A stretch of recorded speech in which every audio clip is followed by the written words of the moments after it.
Musings for today. I have been thinking about what my life would be in an alternate universe where I didn't have the title mother. So it's the parts of me that parenthood buried. And I really thought long and hard about it.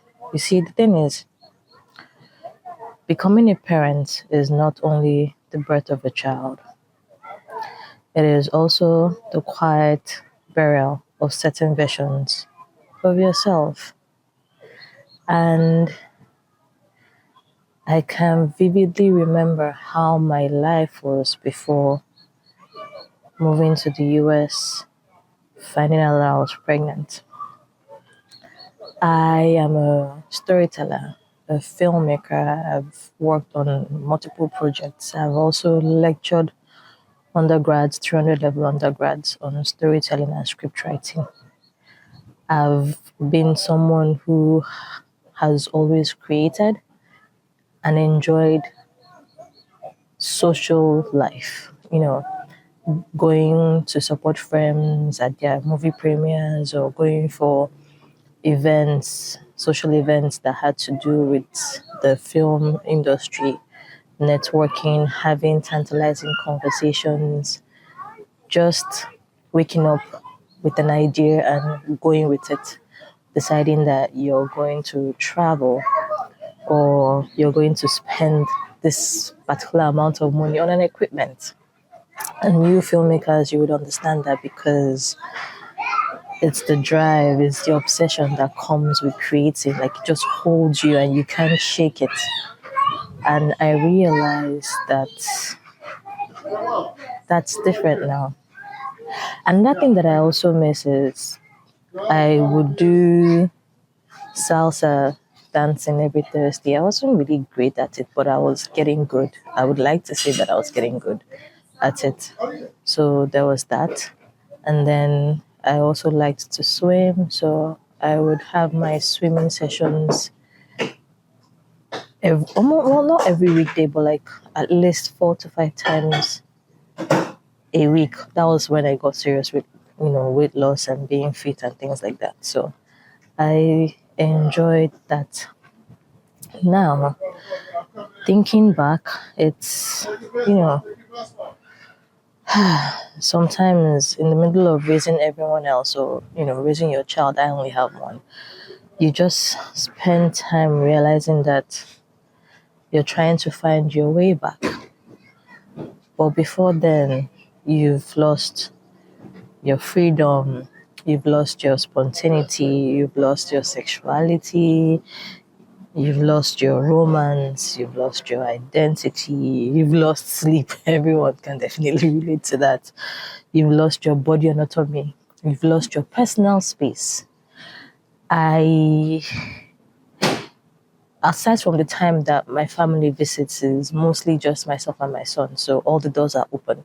If I'm in the shower, the door is open. If I'm in the toilet, the door is open. Like everywhere is open because if he's not in the same room with me, I need to hear him, see him, especially if I'm doing a chore, maybe like I'm cleaning or like I said, I'm in the shower.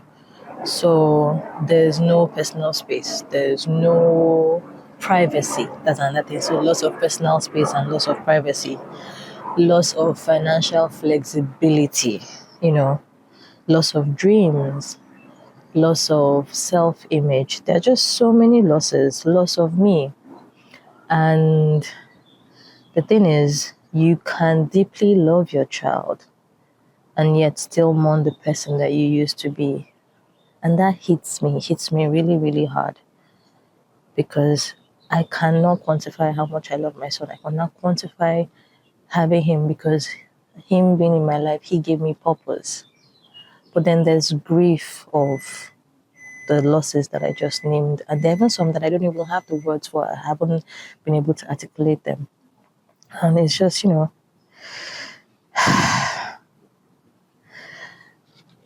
I am just, sometimes I wonder, like, who I've become if I had never become a parent.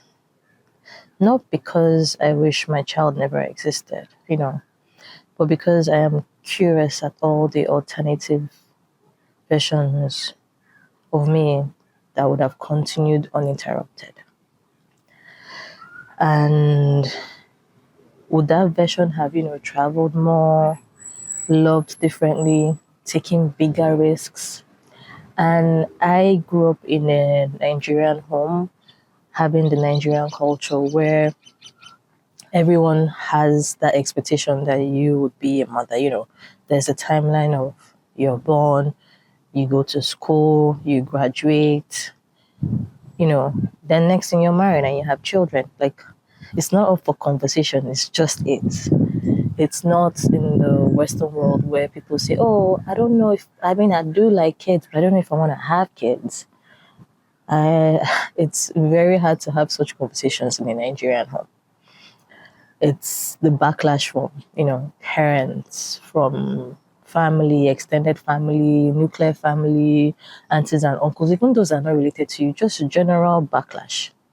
Because the idea is like there is no conversation of I don't want to have a child. I don't want to be a parent. Like it's not. It's almost. I get. Will I say it's almost a taboo? It's a taboo. Yeah, but the thing is that, and I'm not saying that I don't want to be a parent. I do.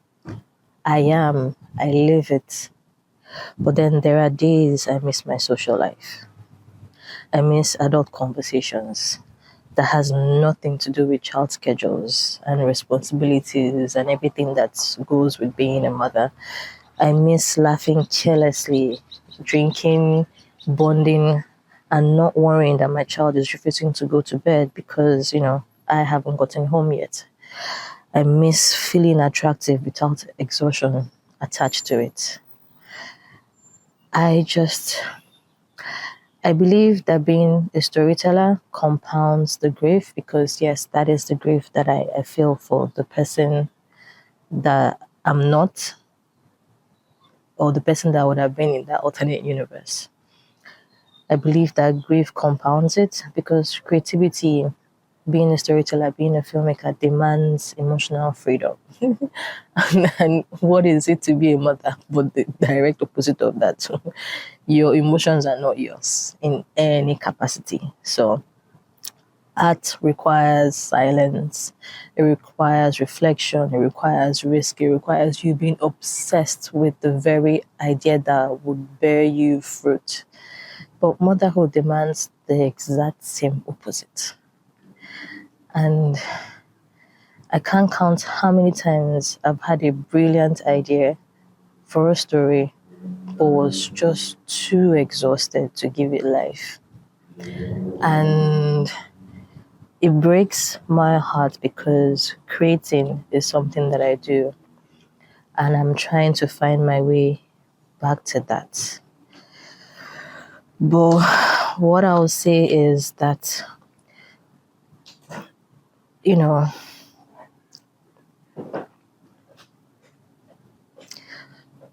yes, it has taken from me and I grieve that, but then it has given so much to me, but I don't want to lose sight of that. And I'm just thinking that, that there are decisions in one's life that you can recover from, but parenthood isn't one of them.